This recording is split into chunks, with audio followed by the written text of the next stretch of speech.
Longtime Jeffrey Epstein confidant Ghislaine Maxwell expected to be extradited to New York early this week to face charges she conspired with Jeffrey Epstein to sexually abuse underage girls. Ghislaine Maxwell arrested in New Hampshire last week. Joining me now is Fox News senior judicial analyst Judge Andrew Napolitano.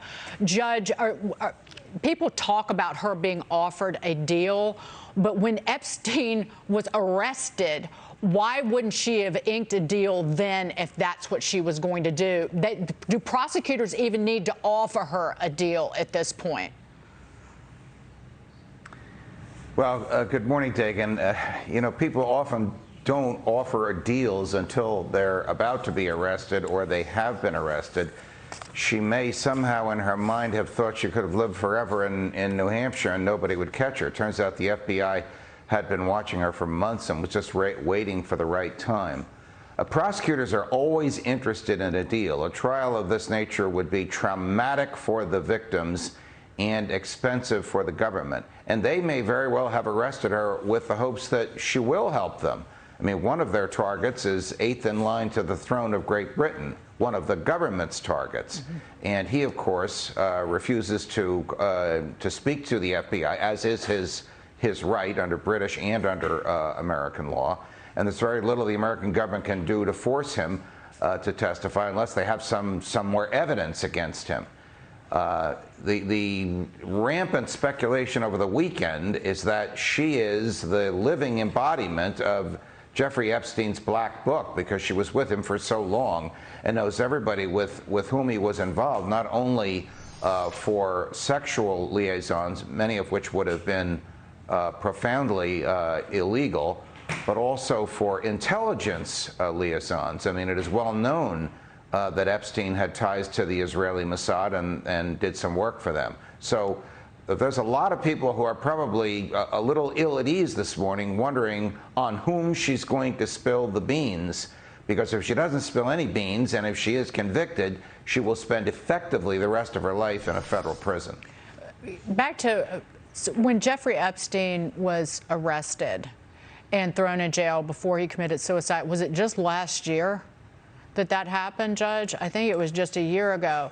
Yes. Why wouldn't she? It seems longer, but yes, it was just last year. He was arrested at Teterboro Airport in New Jersey, brought to the Metropolitan Correctional Center, a federal holding facility in Lower Manhattan, and that's where he died. Why wouldn't she have stepped up at that point if she wanted to, if she really wanted to do the right thing, something to save herself, but to stand up for these victims? And I have read everything that Julie Brown has ever written, and she deserves the credit for bringing this case back to life and ultimately making sure that the victims have a voice, and let's call them survivors, not victims. And also that Epstein was ultimately brought up on charges and arrested by the feds here in New York. So why was Ghislaine Maxwell, given everyone she knows, think she was going to get away with this? Well, she obviously doesn't think the way you do.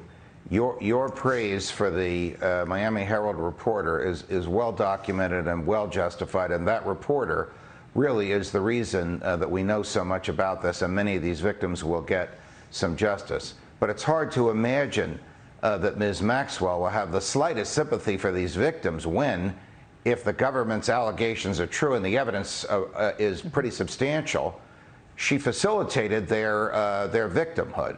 This is a very bizarre relationship that she had with Jeffrey Epstein, that she would be in the business of procuring underage girls for Epstein and for others, and in the business of God knows whatever else.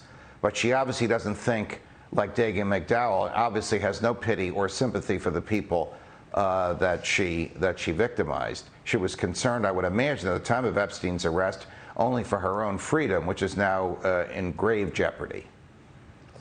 And these survivors will finally get to face their abuser, alleged abuser, up close and in person. Judge Andrew Napolitano, thank you so much.